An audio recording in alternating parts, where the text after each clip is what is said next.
क्या बच्चे, क्या महिला, क्या पुरुष, हर कोई चंद्रशेखर आजाद का दीवाना है। और ये दीवानगी भीम आर्मी के चीफ आजाद समाज पार्टी के राष्ट्रीय अध्यक्ष और नगीना के सांसद चंद्रशेखर आजाद के लिए इसलिए देखने को मिल रही है क्योंकि पूरे देश भर में बहुजनों के ऊपर जहां भी जुल्म अत्याचार होता है, चंद्रशेखर आजाद पहुंचने का काम करते हैं और बेहद ही मजबूती के साथ उनकी आवाज को बुलंद भी करने का काम करते हैं। और इस कड़ी में चंद्रशेखर आजाद का कारवां जो है उत्तराखंड में पहुंचा था। चंद्रशेखर आजाद कल उत्तराखंड में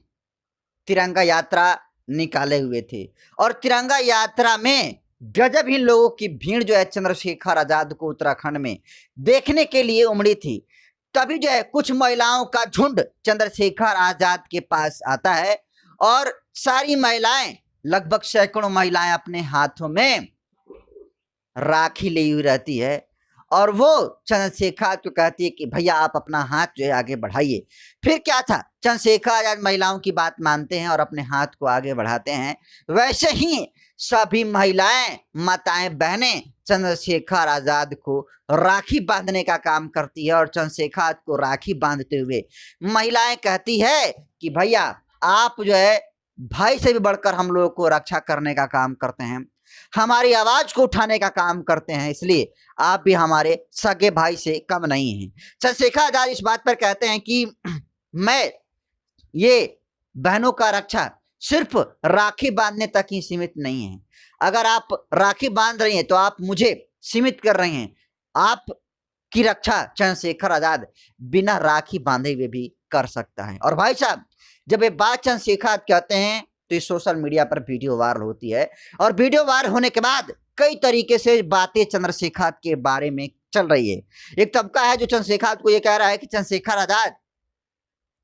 पाखंडवाद, बाह्य आडंबर में भरोसा नहीं रखते हैं, लेकिन फिर भी वो जो है रक्षाबंधन में राखी जो है बनवाने का काम कर रहे हैं। कुछ लोग कह रहे हैं कि चंद्रशेखर आजाद के लिए माताओं और बहनों का ये दीवानगी है जो तमाम जाति, धर्म और मजहब से उठकर चंद्रशेखर आजाद को महिलाएं जो है राखी बांधने का काम कर रही हैं और चंद्रशेखर आजाद को अपना भाई मान रही हैं। और निश्चित तौर पर अगर जाति का चश्मा हटाकर सवर्ण समाज के लोग भी चंद्रशेखर आजाद को देखेंगे तो आप इस फर्क को महसूस करेंगे कि चंद्रशेखर आजाद सिर्फ दलित और बहुजनों का ही नेता नहीं बल्कि सर्व समाज का नेता है। और सोचिए कि आज चाहे एससी वर्ग की बात हो, एसटी की बात हो, ओबीसी की बात हो, माइनॉरिटीज की बात हो, यहाँ तक कि भी जनरल फॉरवर्ड क्लास के ऊपर भी अगर सचमुच में जुल्म जाति अत्याचार होता है तो उसका मुखालफत करने का काम चंद्रशेखर आजाद करते हैं और उसी मजबूती के साथ फॉरवर्ड क्लास का भी, सवर्ण समाज का भी आवाज उठाने का काम करते हैं जिस मजबूती के साथ दलित पिछड़ों का आवाज जो है उठाने का काम करते हैं। और आज यही वजह है कि चंद्रशेखर आजाद के सामाजिक और राजनीतिक क्षेत्र में बढ़ते हुए कद को देखते हुए जितनी सारी सत्ताधारी पार्टी हैं, विपक्ष की पार्टियां हैं, वो चंद्रशेखर आजाद से घबराए हुए हैं और उनको ये लग रहा है कि चंद्रशेखर आजाद से जिस तरीके से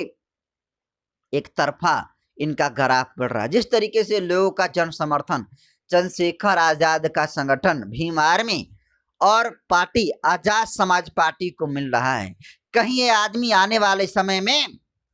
एक से एक बड़ी धुरंधर पार्टियों को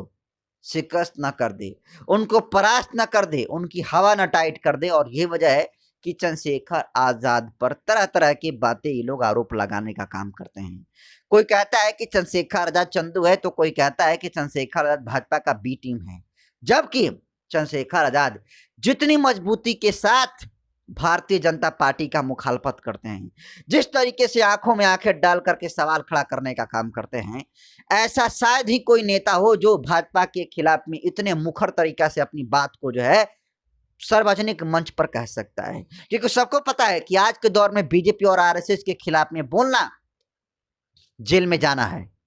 लेकिन इस रिस्क को न देखते हुए चंद्रशेखर आजाद तमाम नैतिक सिद्धांतों को फॉलो कर रहे हैं और बहुजन समाज सहित सर्व समाज की आवाज को बुलंद करने का काम कर रहे हैं। लेकिन आज जिस तरीके से रक्षाबंधन से पहले चंद्रशेखर आजाद के लिए जो माताओं बहनों का जो मोहब्बत देखने को मिला, जो प्यार देखने को मिला, जो समर्पण, जो डेडिकेशन देखने को मिला, एक बात तो तय है कि चंद्रशेखर आजाद अब इस देश के बड़े बहुजन नेताओं में से एक बन चुके हैं। और निश्चित तौर पर अगर कोई किसी के काम को देखकर किसी को अगर वोट देने का कोई मन बना रहा है, तो मुझे नहीं लगता है कि अभी के दौर में चंद्रशेखर आजाद जितना कोई मेहनत कोई और भी नेता कर रहा है। सोचिए, सारे नेता चुनाव जीतने के बाद, चाहे पक्ष में हो विपक्ष में हो, और जितना छोड़ दीजिए, हारने के बाद भी नेता जो है एसी वाला अपना कमरा नहीं छोड़ रहा है। लेकिन सोचिए चंद्रशेखर आजाद के पास किस चीज की कमी है। चंद्रशेखर आजाद सांसद हैं, चंद्रशेखर आजाद के पास अच्छी खासी सांसदी की सैलरी आ जाती है, अच्छा खासा फंड आता है, रहने के लिए अच्छा खासे घर हैं, एसी वाला कमरा है, दिल्ली में भी उनके टाइप का जो है बंगला मिला हुआ है। किस चीज की दिक्कत है? लेकिन फिर भी चंद्रशेखर को यह लगता है कि सिर्फ नगीना के चुनाव जीतने से नगीना का तो भलाई होगा, लेकिन पूरे देश का भलाई नहीं हो सकता है। इसलिए पूरे देश भर में रहने वाले बहुजन समाज के लोगों की आवाज को बुलंद करने का काम चंद्रशेखर आजाद करते हैं। और आज चंद्रशेखर आजाद की आवाज को बुलंदी के तरीके से आवाज उठाने के तरीकों को देखते हुए माताओं बहनों ने जिस तरीके से चंद्रशेखर आजाद के प्रति अपनी दीवानगी दिखाने का काम किया है, इस मोहब्बत, इस लगन, इस समर्पण को आप कैसे देखते हैं? और चंद्रशेखर आजाद ने जो बात कहा कि बिना राखी बांधे हुए भी मैं आपकी रक्षा इसे कई गुना मजबूती के साथ कर सकता हूं, तो चंद्रशेखर ने कितना बड़ा धैर्य दिखाने का काम किया है। चंद्रशेखर के इस एक्टिविटी को कैसे देखते हैं? महिलाओं और तमाम बच्चे बुजुर्ग बहनों का जो प्यार चंद्रशेखर आजाद को मिलता है, जो समर्पण, जो डेडिकेशन देखने को मिलता है, इस समर्पण और डेडिकेशन को आप कैसे देखते हैं? आप अपनी प्रतिक्रिया कमेंट सेक्शन में जरूर दीजिए। वीडियो जनतंत्र पर के यूट्यूब चैनल पर देख रहे हैं तो चैनल को सब्सक्राइब कर लीजिए, फेसबुक पेज पर देख रहे हैं तो पेज को फॉलो कर लीजिए। बाकी मैं नरेंद्र बसंत हूँ, कैमरे पर साथी हैं प्रतीक बाबू।